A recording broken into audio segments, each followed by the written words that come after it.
ರಾಜ್ಯ ರೈತ ಸಂಘ ಮತ್ತು ಹಸಿರು ಸೇನೆ ರೈತರಿಂದ ಮಂಗಳವಾರದಿಂದ ಅನಿರ್ದಿಷ್ಟ ಕಾಲ ಧರಣಿ ಸತ್ಯಾಗ್ರಹ.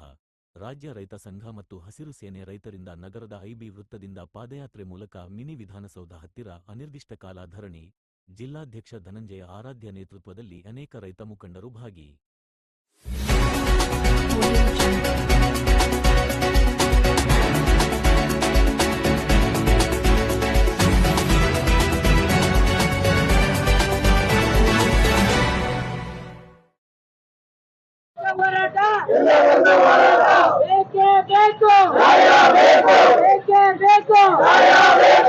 ರೈತ ವಿರೋಧಿ ಸರ್ಕಾರಗಳಿಗೆ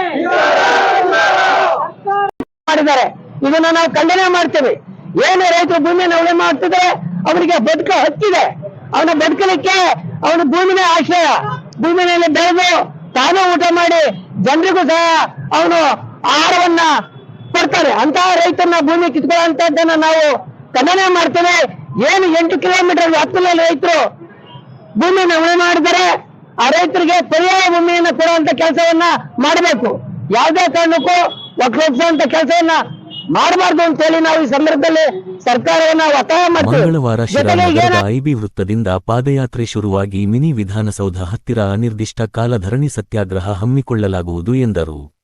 ರೈತರು ಸುಮಾರು ವರ್ಷಗಳಿಂದ ಉಳುಮೆ ಮಾಡಿಕೊಂಡು ಬಂದಂಥ ಜಮೀನುಗಳನ್ನು ಬೇರೆಯವರ ಹೆಸರಿಗೆ ಅಂದರೆ ಸೋಲಾರ್ ಹೀಗೆ ನಾನಾ ಉದ್ದೇಶಗಳಿಗೆ ಪರಭಾರೆ ಮಾಡುತ್ತಿರುವುದು ಸರಿಯಲ್ಲ ಎಂದು ರೈತ ಮುಖಂಡ, ರಾಜ್ಯ ರೈತ ಸಂಘ ಮತ್ತು ಹಸಿರು ಸೇನೆ ಜಿಲ್ಲಾಧ್ಯಕ್ಷ ಧನಂಜಯ ಆರಾಧ್ಯ ಮಾತನಾಡಿದರು. ಸಂದರ್ಭದಲ್ಲಿ ಜಗದೀಶ್ ನಾರಣಪ್ಪ, ಮೂರ್ತಿ ಜುಂಜಣ್ಣ, ಡಾಕ್ಟರ್ ಬಿಆರ್ ಅಂಬೇಡ್ಕರ್ ದಂಡು ರಾಜ್ಯ ಸಂಘಟನಾ ಕಾರ್ಯದರ್ಶಿ ಎನ್ ಕುಮಾರ್, ತಾಲೂಕು ಅಧ್ಯಕ್ಷ ಎಚ್ಪಿ ಲಕ್ಕಪ್ಪ, ಜಿಲ್ಲಾ ಉಪಾಧ್ಯಕ್ಷ ಸೋಮಣ್ಣ, ನಗರ ಅಧ್ಯಕ್ಷ ಶಿವಕುಮಾರ್, ನಾಗೂರು ನಾಗರಾಜು, ಎಂ ಕಿರಣ್, ಎಐಡಿಎಸ್ಪಿ ಜಿಲ್ಲಾ ಸಂಯೋಜಕ ಜಿಎಸ್ ಮಂಜುನಾಥ್, ಎಐಬಿಎಸ್ಪಿ ಜಿಲ್ಲಾಧ್ಯಕ್ಷ ಡಿ ಭರತ್, ಎಐಬಿಎಸ್ಪಿ ತಾಲೂಕು ಅಧ್ಯಕ್ಷ ವೀರಖ್ಯಾತಯ್ಯ, ಕರ್ನಾಟಕ ರಕ್ಷಣಾ ವೇದಿಕೆ ತಾಲೂಕು ಅಧ್ಯಕ್ಷ ಕಲಿತ್ ಪಾಷಾ, ಜಿಲ್ಲಾ ಪ್ರಧಾನ ಕಾರ್ಯದರ್ಶಿ ಸಿದ್ದಗಂಗಪ್ಪ ಯಲಪೆನಹಳ್ಳಿ ಮತ್ತಿತರರು ಹಾಜರಿದ್ದರು.